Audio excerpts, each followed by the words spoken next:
con Rusia presumiendo de tener una fuerza mucho mayor que Ucrania y logrando avances lentos pero graduales en regiones como Donetsk, es fácil suponer que Rusia y su presidente, Vladimir Putin, están ganando esta guerra. Pero al profundizar y considerar tácticas, estrategia, impulso, moral, eficiencia, condiciones económicas y los innumerables otros factores que influyen en el resultado de cualquier conflicto, para muchos observadores surge una imagen diferente. Una en la que Kiev está en ascenso y Moscú está atascada en el lodo. Así que creer que Putin está ganando es, en el mejor de los casos, debatible, y hay una cantidad creciente de evidencia citada para argumentar lo contrario. También hay muy poca evidencia a la que Putin pueda señalar que le dé a Rusia algún tipo de esperanza u optimismo para el futuro. Sí, el país ha logrado algunas ganancias territoriales recientemente, estimadas en el rango de unos pocos cientos de millas cuadradas durante el verano de 2025, pero no en cantidades importantes ni decisivas. Muchas de sus victorias duran poco, y Ucrania se atrinchera y defiende valientemente en los lugares clave. Así que, aunque Rusia pueda reclamar algún pequeño trozo de terreno fangoso o un asentamiento abandonado aquí y allá, todavía está luchando por lograr los avances que realmente necesita para impactar el curso de la guerra. Esto se ve claramente en Pokrovsk y alrededores, región de Donetsk, con fuertes conexiones hacia el interior de Ucrania. Eso permitió que tropas, vehículos y suministros entraran y salieran eficientemente. Por su importancia estratégica, Pokrovsk ha sido un objetivo clave para las fuerzas rusas desde hace tiempo. De hecho, ha pasado casi un año desde que los primeros soldados rusos se acercaron a la ciudad y han estado intentando capturarla desde entonces, fallando una y otra vez. El Kremlin ha lanzado todo lo que tiene contra este lugar. Ha utilizado grupos de asalto, drones, tanques. Incluso ha enviado soldados rusos a la ciudad, disfrazados de civiles, en un intento desesperado por tomar Pokrovsk. Desde adentro, nada funcionó. Incluso cuando las fuerzas rusas decidieron avanzar en otra dirección e intentar rodear la ciudad, dirigiéndose al norte para capturar pueblos y aldeas cercanas. Al romper las defensas de Ucrania cerca de Dobropilia, la maniobra finalmente fracasó. Ucrania solo envió algunas de sus unidades más fuertes, como batallones de la 90 y 3 Brigada Mecanizada y el cuerpo Azov a la zona. A finales de agosto, la mayoría de los rusos fueron expulsados y la línea del frente se estabilizó de nuevo. Aunque muchos medios reportaron que Pokrovsk caería pronto, la ciudad sigue bajo control ucraniano por ahora. Puede que eventualmente caiga, por supuesto, especialmente si los rusos continúan atacándola tan intensamente y destinan cada vez más recursos para capturarla. El hecho de que tomar una sola ciudad haya parecido imposible para los rusos muestra lo débil que está el país ahora. Con todo su poderío militar, todo su asombroso gasto en defensa, todos sus recursos humanos y vastos suministros de bombas, misiles, drones, blindados y artillería, debería poder capturar una ciudad en la línea del frente, pero no puede. Y para empeorar las cosas para Putin, Ucrania en realidad ha logrado recuperar mucho más territorio del que ha perdido en la zona de Pokrovsk a lo largo de agosto. Ese hecho fue revelado recientemente por el comandante en jefe de las Fuerzas Armadas de Ucrania, Oleksandr Syrskyi, quien publicó un extenso mensaje en Telegram detallando los desafíos y éxitos que Ucrania experimentó durante el mes de agosto. En esa publicación, Syrskyi indicó que, aunque Rusia intensificó su agresión y lanzó su ofensiva de verano para avanzar más rápido, en realidad logró un resultado final relativamente débil. De hecho, el mes en que los ocupantes esperaban lograr avances y realizaron el máximo esfuerzo para conseguirlo, se convirtió en el mes en que el enemigo obtuvo las ganancias territoriales relativamente más pequeñas en tiempos recientes. Si vamos hacia Dobropilia, donde el enemigo formó un grupo ofensivo, entonces aquí. Los rusos capturaron 52 millas cuadradas, pero perdieron 98. En la dirección de Pokrovsk, su ganancia fue de 19 millas cuadradas, mientras que nuestras tropas recuperaron el control de 1.003 millas cuadradas. Eso significa que solo en el área de Pokrovsk, Ucrania pudo recuperar 5 veces más territorio del que Rusia pudo capturar. Esto es aún más impresionante si consideramos el hecho de que Rusia ha concentrado tantos de sus esfuerzos en esta zona, lanzando aproximadamente 350 asaltos en la dirección de Pokrovsk solo durante la primera semana de septiembre. Ucrania no solo está repeliendo ola tras ola de ataques, sino que incluso está encontrando formas de contraatacar y recuperar el territorio perdido. Eso habría sido casi imposible al inicio de la guerra, cuando las fuerzas de Kiev se centraban en defenderse y tenían menos oportunidades de contraatacar u ofensiva. Esto es indicativo de un cambio de impulso mucho más amplio. No hay duda de que Rusia ganó las primeras etapas de la guerra. Entró en Ucrania con todo lo que tenía, con enormes cantidades de tropas, tanques, vehículos blindados y otro equipo militar cruzando la frontera y capturando rápidamente vastas extensiones de territorio ucraniano. Las fuerzas de Ucrania se vieron obligadas a adaptarse rápidamente, haciendo todo lo posible para mantener a raya a los invasores, a pesar de tener una fuerza mucho menor y muchos menos recursos. Con el tiempo, la situación cambió. El avance de Rusia se desaceleró y estancó en varias zonas del frente. Y a medida que Ucrania recibió ayuda y apoyo de aliados importantes en todo el mundo, como Estados Unidos y las naciones de la Unión Europea, se volvió más fuerte, empezó a contraatacar y lo hizo con fuerza, con mucha fuerza. Tanto así que Rusia ha tenido algunas de las pérdidas más graves y dramáticas de cualquier conflicto moderno, con más de 1 millón de bajas. Según Oleksandr Syrskyi, comandante en jefe de las Fuerzas Armadas de Ucrania, cerca de 30.000 personas han muerto o resultado heridas este año. También ha perdido equipo en cantidades extraordinarias. Más de 4.100 tanques, 8.300 vehículos blindados, 350 sistemas de misiles tierra-aire, 100 radares, 4.100 camiones y vehículos civiles, 300 puestos de mando y lanzacohetes múltiples. Y esos números siguen creciendo cada día. A raíz de estas pérdidas, los comandantes rusos se han visto obligados a volver a la mesa de planeación para reescribir sus doctrinas. Han cambiado sus tácticas por completo, alejándose de su histórica dependencia de tanques y blindados para enfocarse en enviar pequeños escuadrones de tropas al territorio enemigo. Con poco o ningún apoyo blindado, algunos soldados solo llevan rifles y mochilas, mientras que otros cruzan la frontera en vehículos civiles como camiones, jeeps, motocicletas o carritos de golf. A merced de la artillería ucraniana, drones y asaltos blindados, muchos soldados rusos saben que están en un camino sin retorno, una misión suicida en todo menos en nombre.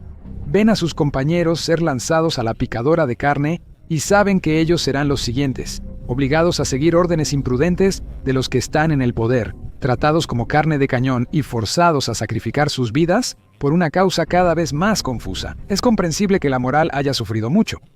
Se estima que decenas de miles de soldados rusos han desertado. Los castigos por deserción o intento pueden ser prisión, tortura o incluso la muerte por sus propios comandantes. Muchos han preferido arriesgarse, entendiendo que tienen muchas más posibilidades de sobrevivir si huyen del ejército del Kremlin en lugar de formar parte de él. Grigori Sverdlin, fundador de Piérdete, una organización que ayuda a hombres rusos a desertar o evitar el servicio militar, comprende su perspectiva. Sus comandantes no valoran sus vidas. Para los oficiales rusos, perder un tanque o vehículo es peor que perder a 10 o 20 personas. A menudo escuchamos de nuestros clientes que los oficiales les dicen que todos estarán muertos en una semana. El oficial recibirá otra unidad, así que no es un problema. Los soldados son la base de todo ejército. Incluso con inteligencia artificial y drones autónomos, ningún ejército sobrevive sin personas. Personas dispuestas a arriesgar sus vidas por sus países, motivadas por amor y convicción en su causa. Rusia parece no entender eso. Trata a sus soldados como si fueran carne sin valor y está pagando el precio. Por ahora, aún puede reclutar a miles al mes, en parte por los generosos pagos a las familias de los enlistados. Pero esos números inevitablemente disminuirán, porque aunque Rusia tiene una vasta población de alrededor de 143 millones de personas, no tiene un suministro infinito de hombres y mujeres en edad militar, dispuestos y capaces para seguir reemplazando a quienes resultan heridos o muertos en los campos de batalla de Ucrania. Lo mismo aplica para los recursos militares de Rusia. Ninguno es infinito. Producen cientos de tanques T-90M al año y también sacan modelos soviéticos antiguos de almacenes. Pero eso no es suficiente para reemplazar los que se pierden. También puede fabricar miles de drones y bombas. Sin embargo, todo esto requiere tiempo, dinero y recursos, y Rusia los está perdiendo poco a poco. La economía, antes fuerte y estable, se debilita cada día más.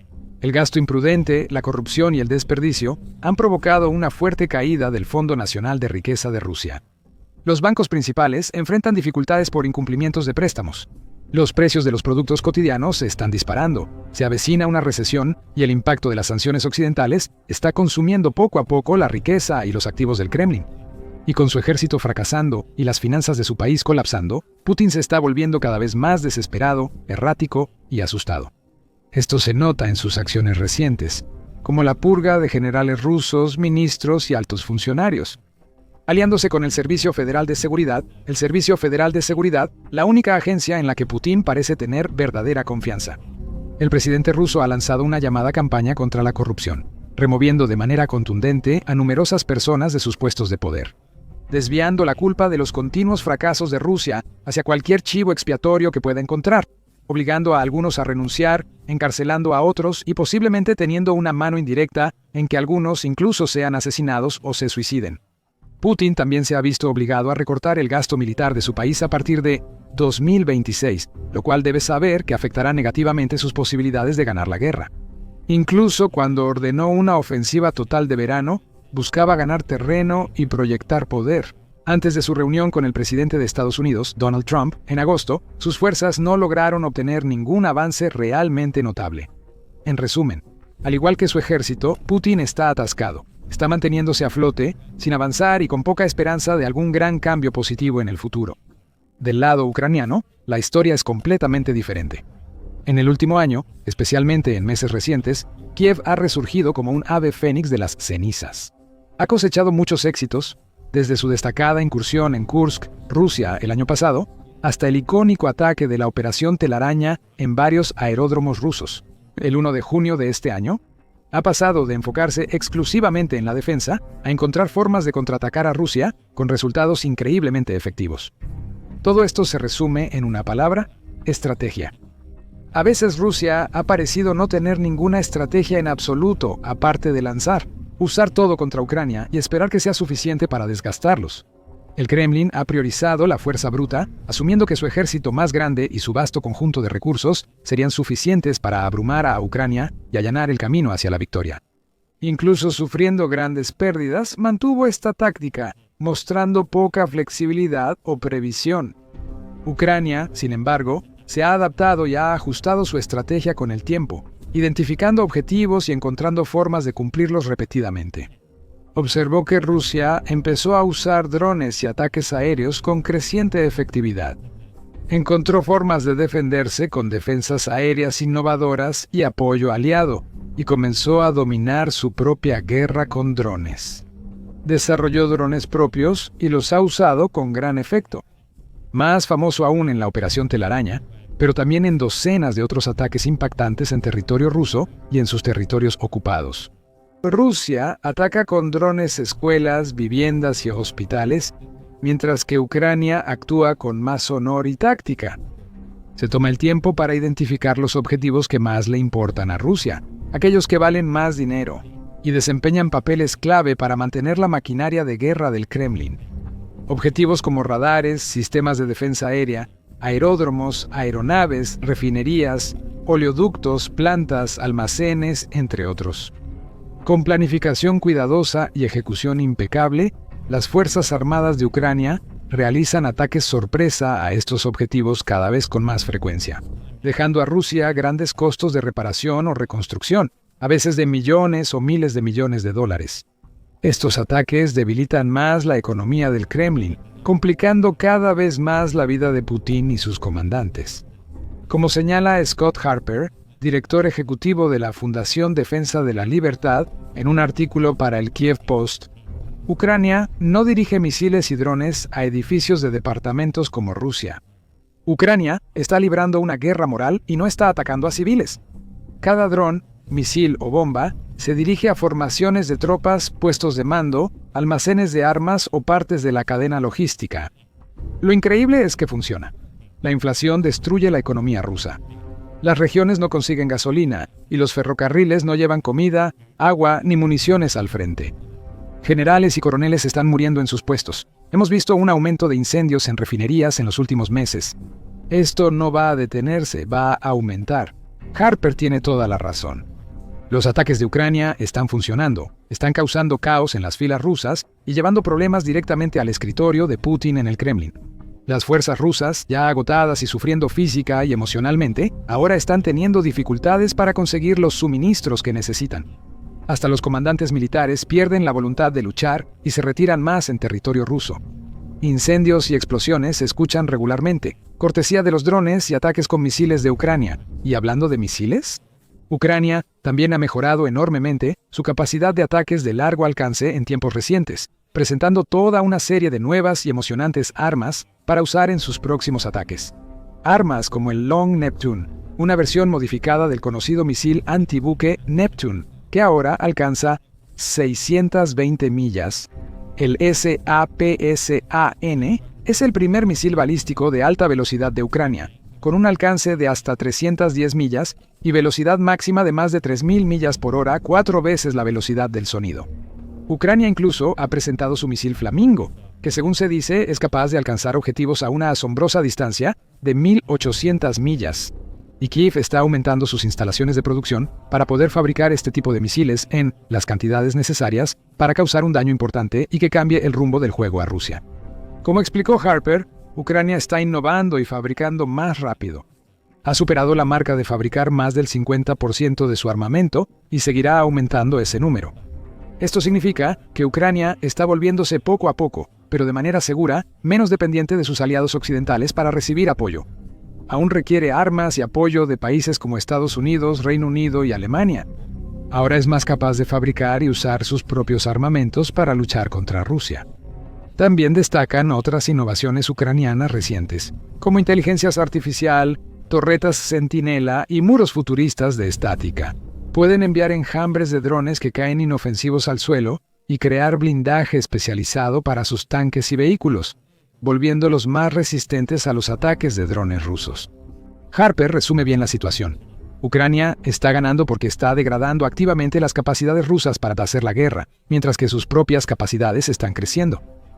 O, para decirlo en términos aún más simples, Ucrania se está fortaleciendo mientras que Rusia se debilita. Y por eso la marea de esta guerra ha cambiado lenta, pero seguramente a favor de Kiev. Claro, esto no implica que Ucrania vaya rumbo a una gran victoria o que carezca de problemas propios.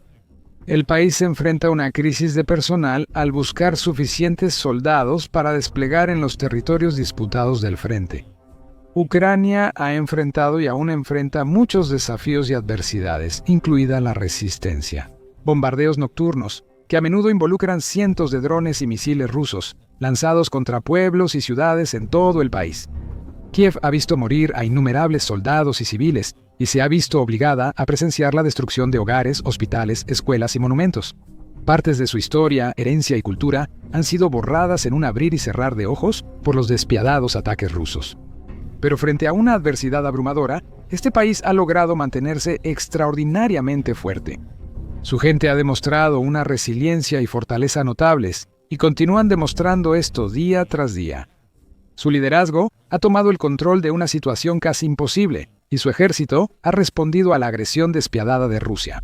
Con inteligencia e innovación, constantemente encuentran formas nuevas y cada vez más efectivas, tanto de defender su tierra como de contraatacar a su agresor. Así que, mientras Rusia pierde personas y equipo en cantidades colosales, mientras su gobierno se autodestruye y su economía se desmorona en pedazos, mientras se humilla a sí misma con innumerables fracasos tácticos e incapacidad para lograr incluso los objetivos más simples, Ucrania sigue haciendo lo que ha hecho desde el principio. Se atrinchera, resiste, contraataca, y cada vez parece que en esta guerra las posibilidades de victoria de Putin son más pequeñas y remotas. Descubre los últimos éxitos de Ucrania y la situación actual de la guerra en nuestros videos, donde explicamos cómo la incursión ucraniana en el Mar Negro destruyó varios activos rusos importantes, como una lancha de asalto y un sistema de guerra electrónica. O cómo sus valientes defensores han hecho de Pokrovsk y sus alrededores una trampa mortal para las fuerzas de Putin. Por último, suscríbete a nuestro canal de confianza para mantenerte informado sobre lo que sucede en Ucrania y quién va ganando en el conflicto.